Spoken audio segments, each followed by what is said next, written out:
Le Mondial de l'Auto présente cette année l'exposition Pop Culture qui réunit 25 voitures de films cultes que vous voyez juste derrière moi. Je vous emmène les découvrir. Parmi les voitures que vous allez peut-être reconnaître, il y a la Peugeot 406 de Taxi, ce Ford Explorer XLT de Jurassic Park. On a aussi ces trois voitures iconiques présentes dans différents James Bond, notamment cette Aston Martin aperçue dans Casino Royale. Et puis il y a des modèles moins communs comme les véhicules de Retour vers le futur ou encore la très célèbre Batmobile. Ces voitures, où est-ce qu'elles sont exposées en temps normal? Alors il y a un musée pour ces voitures qui font rêver de cinéma. Il est à Étréchy dans l'Essonne, dans la banlieue parisienne. Il est tout à fait accessible et effectivement il offre aussi la possibilité de les conduire pour certaines. Et ça c'est quelque chose de tout à fait original pour faire rêver et pour alimenter l'enchantement automobile qui est bien présent au Mondial 2024. À qui est-ce qu'elles appartiennent ces voitures? À un professionnel, à un collectionneur? Alors c'est un peu les deux, c'est un professionnel, un passionné, quelqu'un qui fait vivre effectivement et partage son amour de l'automobile.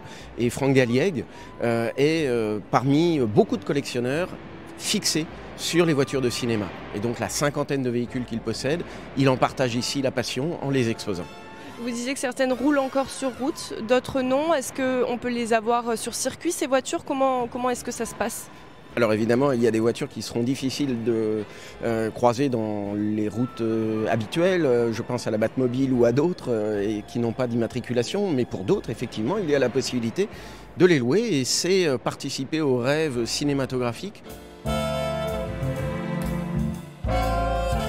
Cette Chevrolet, pourquoi selon vous c'est l'une des plus iconiques? C'est le film qui la rend iconique, c'est le personnage, c'est évidemment l'acteur, c'est toute cette dimension glamour d'un film américain qui encore une fois a un fond musical particulier, qui exprime une intrigue. C'est un film noir mais c'est un film aussi où l'intime est très présent et l'automobile est à la charnière de toutes ces problématiques.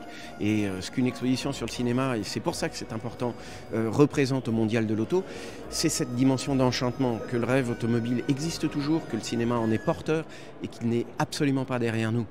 Et si vous êtes fan de voitures de film, sachez que vous pouvez les retrouver en miniature à la sortie de l'exposition.